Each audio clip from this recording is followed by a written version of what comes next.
അമൃത് Veni hair elixir presents daily news പ്രഭാത വാർത്തകൾ powered by Pulimoottil silks KSFE. ഈ ആണുങ്ങൾക്ക് മാത്രം എന്താ ഇത്ര അധികം നെറ്റ് കെയറിലും ഹെയർ ലോസ് ഒക്കെ ഉണ്ടാവണേ? ആണുങ്ങളുടെ ഹെയർ ലോസിന്റെ മേജർ റീസൺസ് തന്നെ ഡിഫറെന്റ് ആണ്. സ്കാൽപ്പിലുള്ള 5-ആൽഫ റിഡക്ടേസ് എന്ന എൻസൈം നിങ്ങളുടെ ഹോർമോണുമായി ചേർന്ന് ഹെയർ ഫോളിക്കിൾസിനെ ചുരുക്കുന്നു. Amrit Veni hair elixir for men use ചെയ്യൂ. പുരുഷന്മാർക്ക് വേണ്ടി ബയോടെക്നോളജി പ്രകാരം പ്രത്യേകം ഡെവലപ്പ് ചെയ്തത്. നമസ്കാരം, ഞാൻ ഡെയ്സി ബിജു.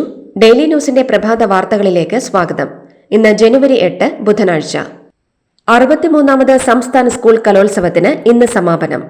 സമാപന സമ്മേളനം ഇന്ന് വൈകിട്ട് 5 മണിക്ക് പ്രധാന വേദിയായി സെൻട്രൽ സ്റ്റേഡിയത്തിൽ ആരംഭിക്കും. പ്രതിപക്ഷ നേതാവ് വി ഡി സതീശൻ സമാപന സമ്മേളനം ഉദ്ഘാടനം ചെയ്യുമെന്ന് പൊതുവിദ്യാഭ്യാസ വകുപ്പ് മന്ത്രി വി ശിവൻകുട്ടി തിരുവനന്തപുരത്ത് വാർത്താ സമ്മേളനത്തിൽ അറിയിച്ചു. ചലച്ചിത്ര താരങ്ങളായ ടൊവിനോ തോമസ്, ആസിഫ് അലി എന്നിവർ മുഖ്യാതിഥികളായി എത്തും.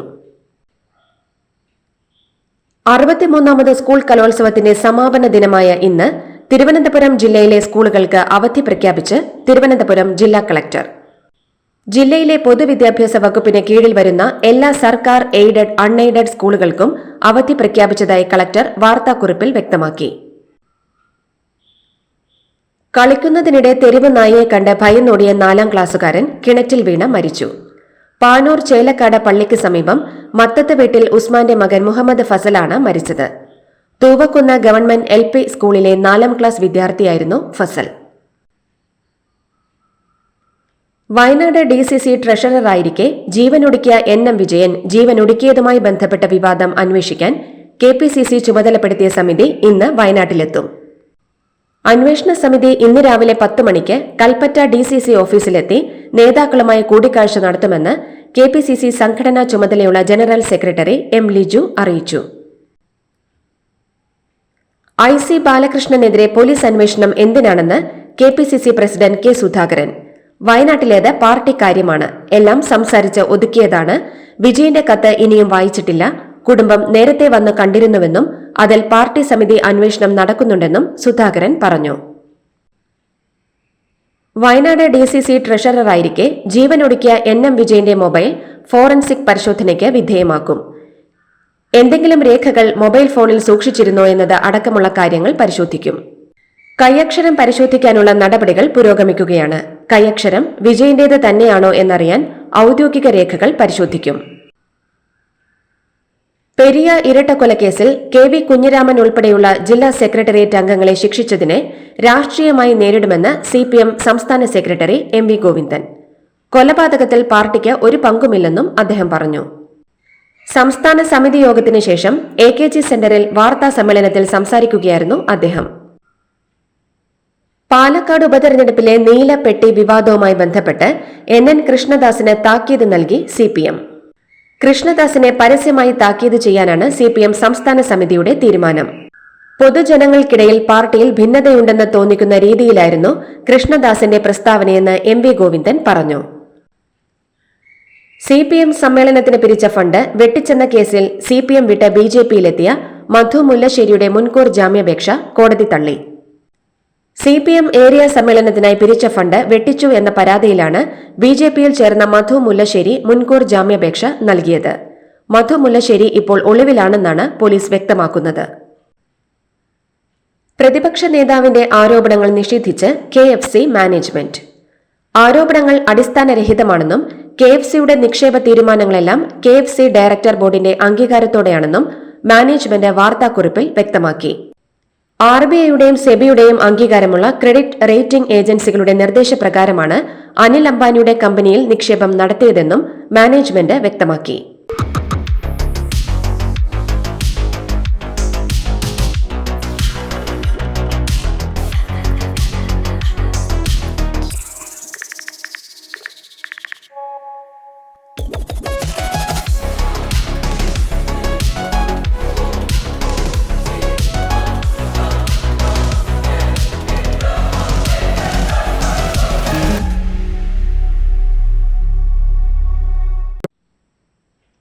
PV അൻവറിനെതിരെ കോൺഗ്രസ് നേതാവ് ആര്യാടൻ ഷൌക്കത്ത്.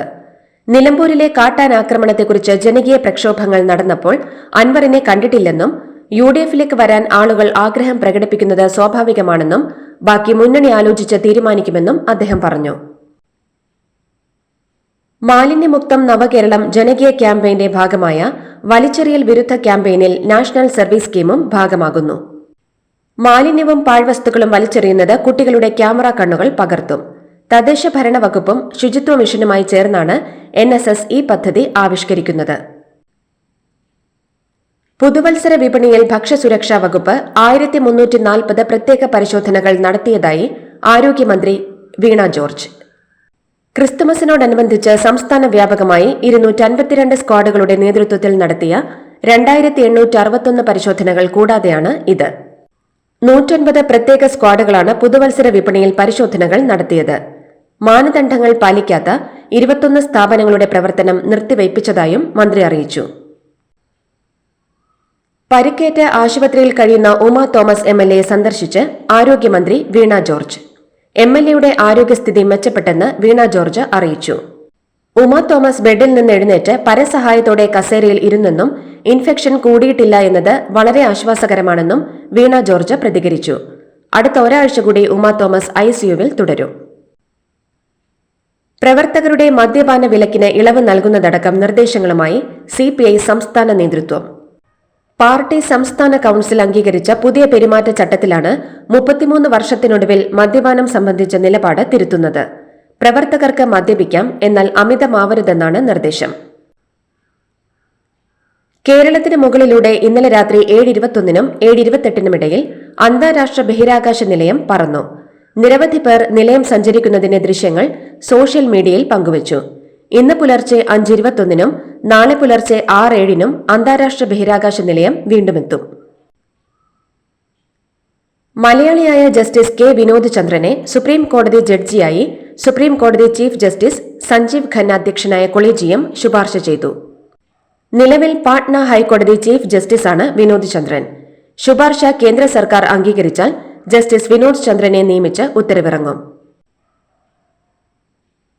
ഡോക്ടർ വി നാരായണൻ ISROയുടെ പുതിയ ചെയർമാൻ. നിലവിൽ LPSC മേധാവിയായ വി നാരായണൻ കന്യാകുമാരി സ്വദേശിയാണ്.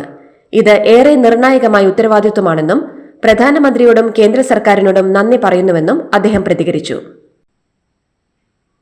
കുപ്രസിദ്ധ വനം കൊള്ളക്കാരൻ വീരപ്പൻ ആധിപത്യം സ്ഥാപിച്ച ചാമരാജ് നഗറിലെ തമിഴ്നാട് കർണാടക അതിർത്തിയിൽ 22 കിലോമീറ്റർ ദൂരം സഞ്ചാരികൾക്കായി തുറന്നുകൊടുക്കും. വീരപ്പന്റെ മരണത്തിന് 2 പതിറ്റാണ്ടുകൾക്കു ശേഷം ടൂറിസം സാധ്യതകൾ പ്രയോജനപ്പെടുത്താനാണ് കർണാടക വനം വകുപ്പിന്റെ തീരുമാനം. വീരപ്പന്റെ ജന്മഗ്രാമമായ ഗോപിനാഥനിൽ നിന്ന് ആരംഭിക്കുന്ന സഫാരി തമിഴ്നാട് കർണാടക അതിർത്തിയിലെ ഹൊഗനക്കൽ വെള്ളച്ചാട്ടത്തിൽ അവസാനിക്കും. മുതിർന്നവർക്ക് 500 രൂപയും കുട്ടികൾക്ക് 300 രൂപയുമായിരിക്കും ഫീസ്. മോൾക്ക് ബർത്ത്ഡേ ഗിഫ്റ്റ് വാങ്ങണ്ടേ? ഷോപ്പിൽ കൊണ്ടുപോയി ഇഷ്ടമുള്ളത് വാങ്ങിക്കൊടുക്കാം. അപ്പൊ ഏട്ടൻ വരുന്നുണ്ടോ? ഗിഫ്റ്റ് കാർഡ് വരും. അതെ, ഓരോ ചിട്ടിയിലും ഒരാൾക്ക് 5000 രൂപയുടെ ഗിഫ്റ്റ് കാർഡ് സമ്മാനം. മെഗാ സമ്മാനമാണെങ്കിലോ പുതുപുത്തൻ ബെൻസ് കാർ. 2ാം സമ്മാനം ഇന്നോവ ക്രിസ്റ്റ, അതും 17 ഇത്തവണ സമ്മാനങ്ങളുടെ നക്ഷത്ര തിളക്കവുമായി KSFE ഗാലക്സി ചിട്ടികൾ. രാജ്യത്ത് HMP വൈറസ് സ്ഥിരീകരിച്ചവരുടെ എണ്ണം 8 ഉയർന്നതോടെ സംസ്ഥാനങ്ങൾ നിയന്ത്രണങ്ങൾ കടുപ്പിക്കുന്നു. തമിഴ്നാട്ടിലെ നീലഗിരി ജില്ലയിൽ മാസ്ക് നിർബന്ധമാക്കി. വിനോദസഞ്ചാരികൾ കൂടുതലായി വരുന്ന സമയമായതിനാലാണ് നടപടിയെന്ന് ജില്ലാ കളക്ടർ വ്യക്തമാക്കി. കേരള കർണാടക അതിർത്തിയിൽ നിരീക്ഷണം കർശനമാക്കുമെന്നും കളക്ടർ പറഞ്ഞു. HMP വൈറസ് ബാധിച്ച് കർണാടകയിലെ യലഹങ്കയിലെ ആശുപത്രിയിൽ ചികിത്സയിൽ കഴിഞ്ഞിരുന്ന 8 മാസം പ്രായമുള്ള ആൺകുഞ്ഞ് രോഗമുക്തനായി. കുട്ടി ആശുപത്രി വിട്ടു. ഇതോടെ കർണാടകത്തിൽ രോഗം സ്ഥിരീകരിച്ച 2 കുട്ടികളും രോഗമുക്തരായി. നിലവിൽ കർണാടകയിൽ വൈറസ് ബാധ സ്ഥിരീകരിച്ച രോഗികളില്ലെന്നും സംസ്ഥാന ആരോഗ്യവകുപ്പ് അറിയിച്ചു. ബീഹാറിലെ ചന്തയിൽ പച്ചക്കറി മാലിന്യം തള്ളുന്ന സ്ഥലത്ത് പുരാതന ക്ഷേത്രം കണ്ടെത്തി. തലസ്ഥാനമായ പാറ്റ്നയിലെ മാർക്കറ്റിലാണ് 500 വർഷം പഴക്കമുണ്ടെന്ന് കരുതുന്ന ശിവക്ഷേത്രം കണ്ടെത്തിയത്. തുടർന്ന് പ്രദേശത്തേക്ക് ഭക്തർ ഒഴുകിയെത്തി. പുരാതന ശിവലിംഗവും 2 കാൽപാദങ്ങളുടെ വിഗ്രഹവുമാണ് കണ്ടെത്തിയതെന്ന് മാധ്യമങ്ങൾ റിപ്പോർട്ട് ചെയ്തു. അന്തരിച്ച മുൻ രാഷ്ട്രപതിയും കോൺഗ്രസ് നേതാവുമായിരുന്ന പ്രണബ് മുഖർജിക്ക് സ്മൃതി മണ്ഡപം നിർമ്മിക്കാൻ ഇടം അനുവദിച്ച് കേന്ദ്ര സർക്കാർ.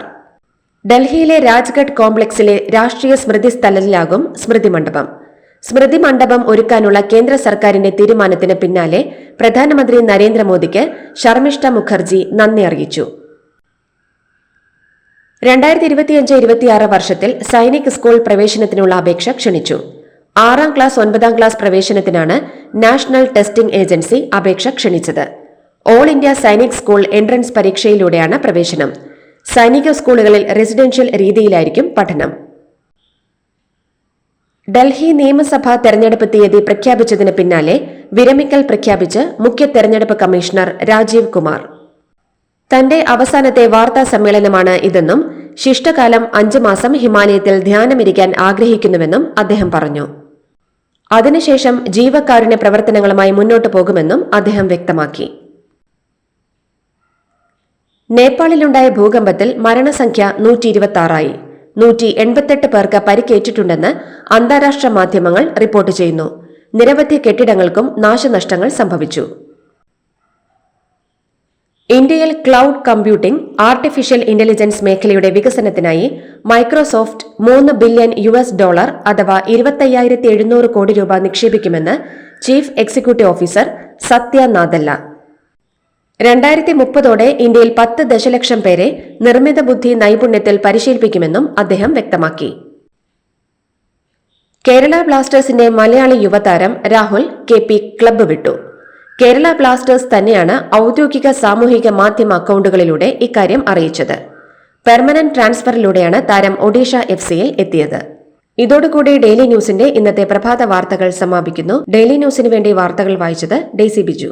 ഡെയിലി ന്യൂസ് ലൈവ്.in വാർത്തകൾ വിരൽ തുമ്പിൽ.